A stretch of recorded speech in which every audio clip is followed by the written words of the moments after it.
Haro turabasuhuje inshuti mudukurikira kuri Zaburi ya mbere TV. Amahoro y'Imana aho muri hose hirya no hino ku isi. Turabifuriza amahoro y'Imana nkuko bisanzwe.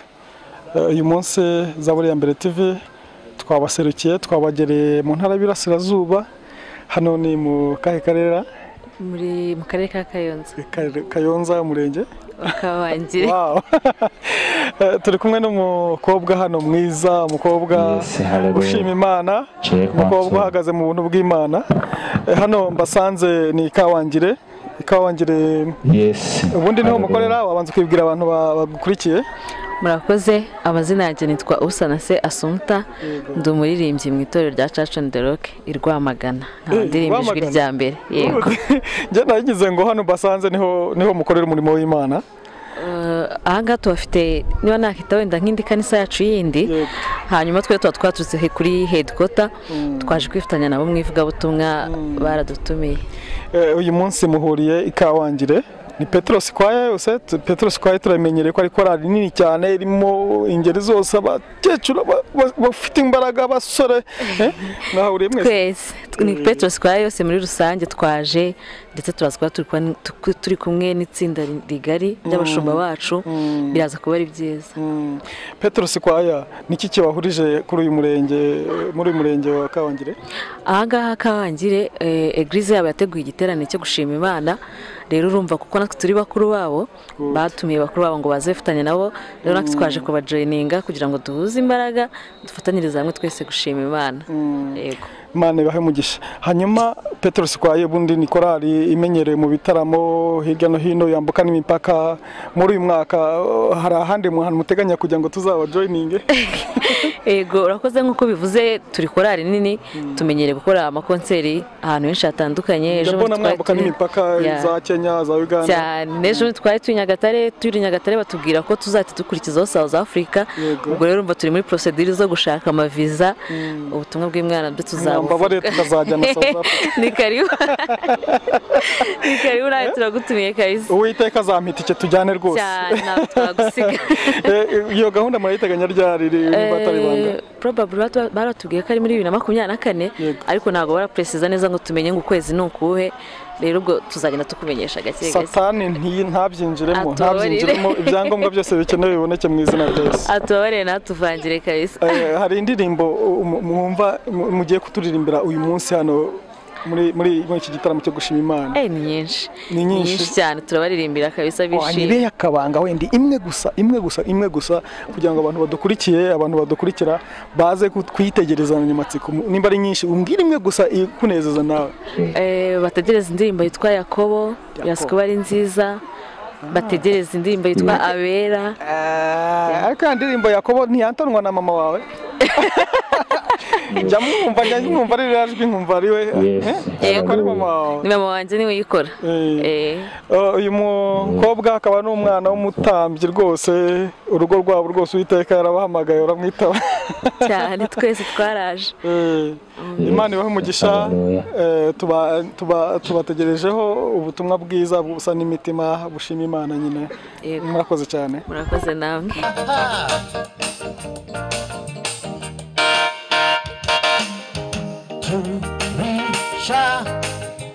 turishimira abamana bashikugera kumenya yawe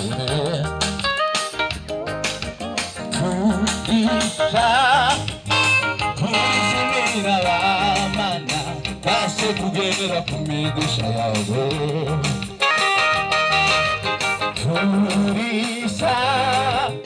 turishimira abamana bashikugera kumenya yawe turishimira abana basha kugera ku migisha yawe turishimira abana basha kugera ku migisha yawe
ishuri ridasanzwe umwigisha mwiza Yesu atubera isomo ridasanzwe umuyobari ikwiye kuturanga tudiribwa tudahuza n'ibintu bizoro kugeza ku iherezo ry'isi ariko ntibikwiriye ko duhora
tubanze dusenganeho iri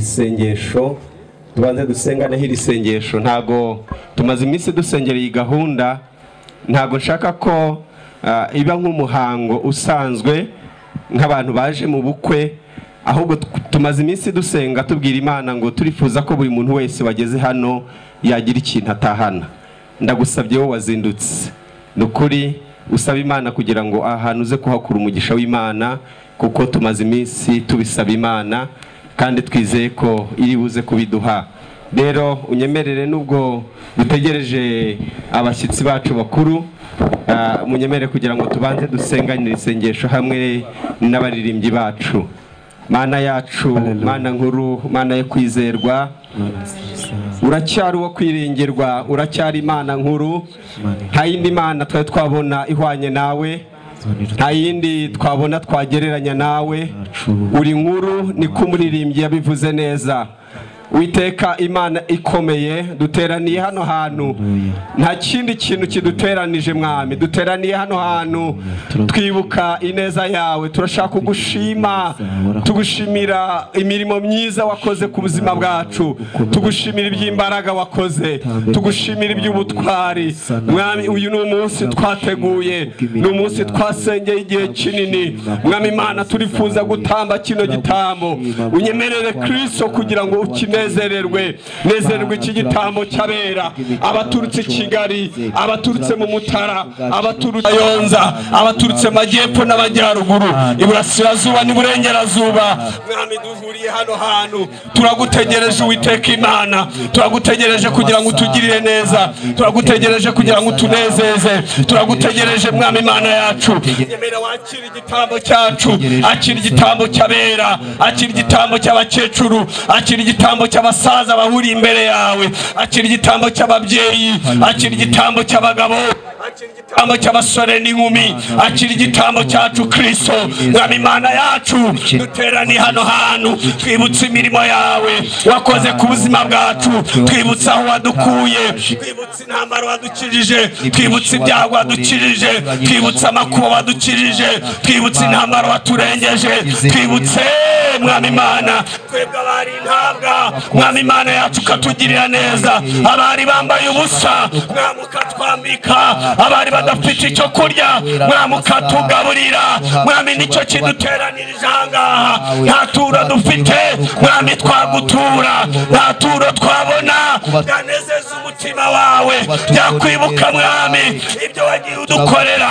Icyo tugutuye mwami ni umutima ugushima, icyo tugutuye ni umutima ukunezererwa, icyo tugutuye ni umutima ugushyira hejuru. Abana bawe duteraniye imbere yawe, nyemera kugira ngo buri wese mwami wakire igitambo cye kandi utunezererwe. Igitambo cyacu gihinduka umubavu uhumura neza imbere yawe. Birashoboka ko tutazi kugutambira uko bikwiriye, birashoboka ko tutagusimbukira uko bikwiriye, birashoboka ko ituro tuzanye mu biganza byacu bitawana n'ibyo wakoze, ariko uyu mutima ugushima, uyu mutima unezerewe, uyu mutima wibuka ibyo wakoze kuri twe, mbabare kugira ngo wakire. Bana tunezererwe, abana babajya kugutambira, tugiye kukuramya, tugiye kuguhimbaza, tuvuga ngo mwami warakoze, tuvuga ngo warakoze. Unyemere kugira ngo wakire igitambo cyacu, izina ryawe rihabwe icyubahiro. Iyi gahunda tuyishyize imbere yawe, ukomeze uyobore nk'Imana kuva itangiye kurinda isoza, tuyishyize imbere yawe. Turasengera kino kirere, unyemerere kugira ngo giture. Kirere kiri mu rusaku rw'abantu barira, iki kirere kiri mu rusaku rw'imfubyi zirira, iki kirere kirimo urusaku rw'abababaye, kiri mu rusaku rw'abarengana, ariko Kristo unyemeye kugira ngo ayo mazi atuze. Wakira igitambo cy'abagushima, cy'abagushyira hejuru. Ubugingo bwacu ushimwe mwami, uhabwe icyubahiro. Hereza umugisha abashyitsi n'abasangwa, hereza umugisha abantu bagiye kukuramya. Twese wakira igitambo cyacu, ayo makina yawe, izo mpundu ni zawe, kugucurangirwa n'ukwawe. Ntabwo twabona uburyo tugushima, ariko wakire kino gitambo. Izina ryawe rishimwe kandi rihimbazwe mu izina rya Yesu, amen amen. Hallelujah. Hallelujah. Yesu ashimwe nanone. Ndabashuje mu izina rya Yesu.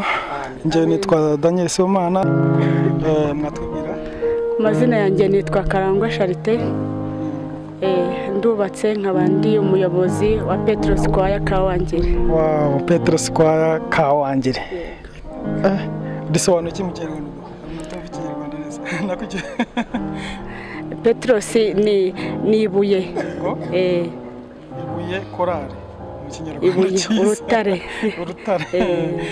Uyu munsi muri hano ndabona mwiteguye imyiteguro imeze neza irarimbanije nahoze ndeba hirya no hino abaririmbyi abacuranzi barimo kwesitera ibyuma bafitiye intego. Intego yacu y'uyu munsi niyo gushima Imana twibutse imirimo myiza yadukoreye. Yego. Mugiye kuririmbira Imana. Tugiye kuririmbira Imana tuyishima tunaririmba kugira ngo n'imitima y'abantu ibohoke abari bwumve amagambo ari muri iyo ndirimbo agenda kure ku mitima yabo nabo bibuke iby'Imana yabakoreye barushizeho kwishima. Maze igihe kingana iki mwitegura ibi bintu niba atari ibanga? Tumaze amezi 3. Niki wabwira umuntu utateraniye hano utateranye namwe wenda? Umuntu namubwira ko yahombye. Turashima Imana kubw'imirimo itangaje yakoreye ubwoko bwayo. Haleluya. Mureke rero mbasabe akanya gatoya, niba wicaye urahaguruka, hanyuma tuzamure isengesho, uzamure isengesho ushima Imana kubw'ibyo yagukoreye, imirimo yagukoreye, ibitangaza yagiye ikora ku buzima bwawe. Uzamure ijwi ryawe ushima Imana kubw'ibyo ngibyo yakoze. Reka ngusabe uhaguruke mu isengesho ritarenze igihe cy'umunota, uzamure ijwi ryawe ushima Imana. Haleluya. Mwami Yesu turagushimye, tugushimiye ineza yawe. Muri kano kanya turazirikana imirimo itangaje wakoze, waraturinze wabanye natwe. Hari byinshi byaduhigaga, hari byinshi byahigaga ubuzima bwacu, hari byinshi byahigaga imiryango yacu, hari byinshi byaduhigaga, ariko Mwami w'abami wahagaze mu ruhande rwacu, waraturinze. Twabonye ukuboko kwawe. Ni benshi batambutse, ni benshi bapfuye, ariko Mwami twebwe uyu munsi isa nk'ingi turi bazima. Turazamura amajwi yacu rero tugushima kubw'imirimo itangaje wakoze.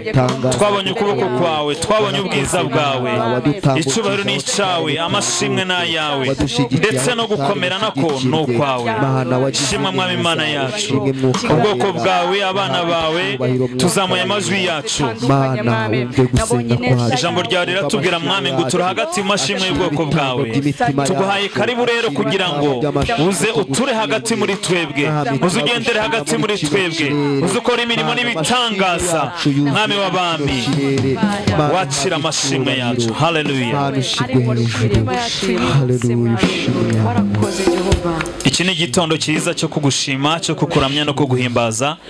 Twemerere wakire amashimwe yacu, twemerere wakire indirimbo tugiye kuba ziririmbirwa hano, wakira amashimwe ya buri umwe wese uri aha hantu. Tuguhaye ikaze, ngwino uyobore, umwuka wawe wera agende hano, ibikoreka hano byose Mwami bibe mu bushake bwawe, mu izina rya Yesu. Haleluya.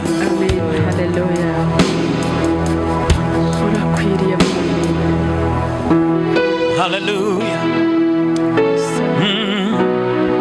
Mwami Yesu turagushimye.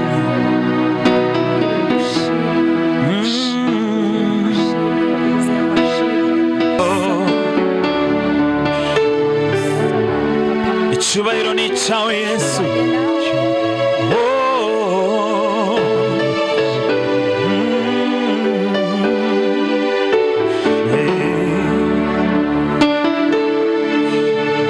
Amashimwe na yawe, icyubahiro ni icyawe, gukomera ukwawe usa nawe. Amashimwe na yawe, icyubahiro ni icyawe, gukomera ukwawe usa nawe.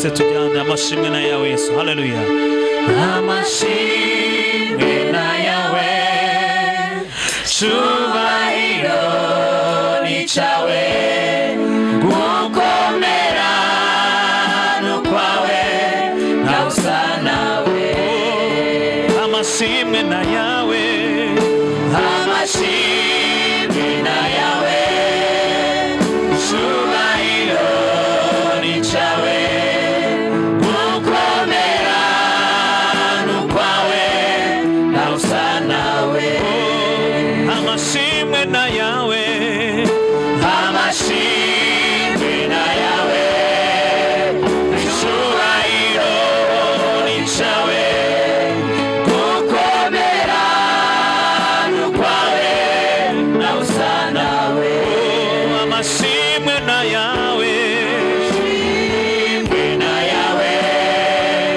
cyubahiro ni cyawe gukomera no kwawe na usa nawe mami tuzamuye amajwi tugushima mami tuzamuye icyubahiro tukuramya mami tuzamuye amajwi tugushima mami tuzamuye icyubahiro tukuramya mami tuzamuye amajwi tugushima mami tuzamuye icyubahiro tukuramya mami tuzamuye amajwi tugushima mami tuzamuye icyubahiro tukuramya mami tuzamuye amajwi tugushima mami tuzamuye icyubahiro tukuramya tuvuge amashimwe na yawe Yesu haleluya amashimwe na yawe cyubahiro ni cyawe gukomera no kwawe na usa nawe amashimwe na yawe mwami amashimwe na yawe cyubahiro ni cyawe gukomera no kwawe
Wera, wera.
Imana ibahe umugisha. Komera amashyi. Ndabishimiye cyane kandi ndabanezerewe muri abanyacyubahiro. Hanyuma ijambo ry'Imana yambwiye ngo uyu munsi muri Imana yaturemeye kugira ngo tunezererwemo. Ndakwifuza yuko uza kunezerwa, ubuntu bw'Imana bubane natwe muri kino kirere cya Kawangire. Hanyuma uyu mwanya tugezemo tugiye kwakira amakorari, ariko kubera yuko ngera ngo ibyo byose ngiye kwakira nkererewe, baraza kunshaka tuvugane. Hanyuma buri muntu wese ufite korari yose iri ahangaha inyegere kugira ngo nyihe gahunda. Gushima Imana kubw'imirimo yakoze. Pastor Patrick, ndakwakira mu izina rya Yesu. Kumera mikrofone cyangwa se uze guhingiyi tumukomera mu mashyi umukozi w'Imana. Imana ihere umugisha. Imana Abrahamu, Imana Isaka, Imana Yakobo, Imana y'umuntu wese uri hano twabonesha amaso yacu mu bihe bitandukanye. Turagushimiye muri iki gitondo, tugushimiye ineza yawe, tugushimiye urukundo rwawe, tugushimiye kwenda kwawe gukomeye kwabonetse ku buzima bwacu.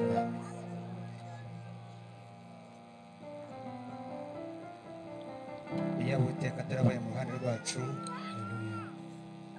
ababisha bacu batumize bungurwa baduhagurukiraga. Ariko iki gitondo ukuboko kwabanye natwe Mwami, none duhagaze Kawangire.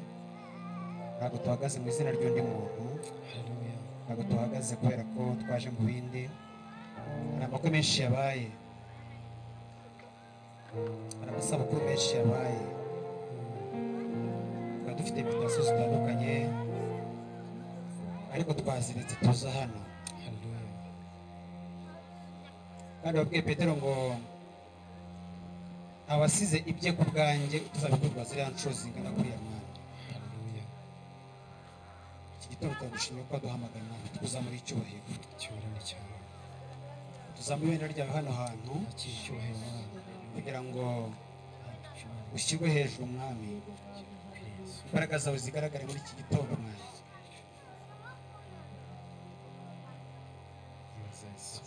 Umwuka wagendagende muri iki kirere, asenye, arimbure, kubite hasi imbaraga zose zishyira hejuru kurwanya Imana yacu. Kandi icyubahiro cyawe kigendagende Mwana, uhagaze uburasirazuba bwaho, uburengerazuba bwaho, amajyepfo yaho, amajyaruguru, kijya hejuru kijya kuzimu. Reka icyubahiro cyawe cyamamare Mwami, reka izina ryawe rishyirwe hejuru y'amazina yose aho bakagera. Kandi Mwami baza ntaba ari twe, n'ibyawe ntaba ari twe, nuza gahunda ntaba ari we, ahubwo izina ryawe rihabwa icyubahiro Mwami. Turateranye n'ibiterane natwe, duhagaze aha ngaha tubarindiye Mwami, duhagaze ku munara wacu kugira ngo izina ryawe rishyirwe hejuru y'amazina yose.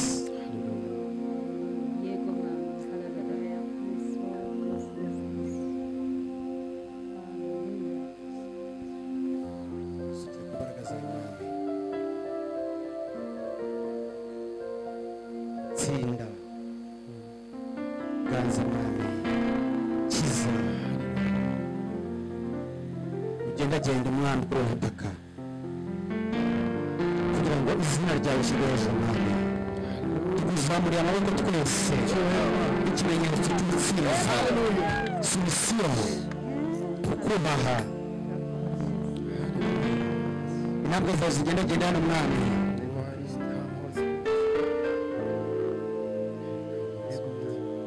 shyirwa hejuru wamamare mu izina rya Yesu, amen. Reka dukomere Imana amashyi, ushimira Imana umugisha.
impamvu zirenga zatuma duhimbaza Imana muri aka kanya. Iyo twibutse aho twavuye, iyo twibutse ibyo Yesu yakoze ku buzima bwacu, iyo twibutse ko ari Imana ikiza indwara, iyo dutekereje ibyo ngibyo, imitima yacu yuzura umunezero tugahimbaza Imana. Haleluya. Amen. Reka tumukomere amashyi umwami w'abantu. Muri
hommes les changer, de toi mon enfant, et ne peux pas les changer de ta vie.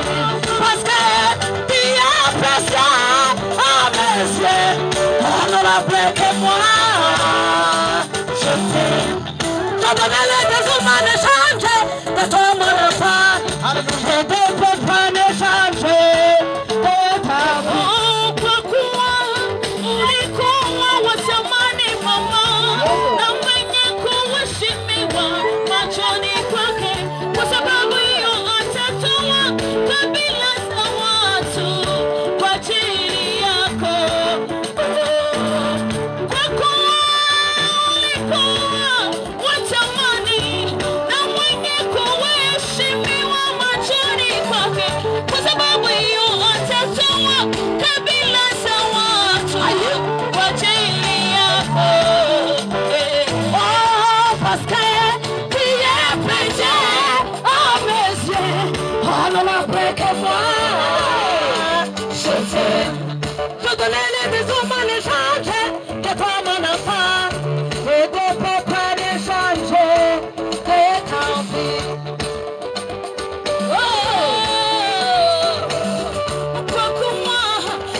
Wanyura mu muriro wasarisoza watamu mazi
Zaburi ya mbere.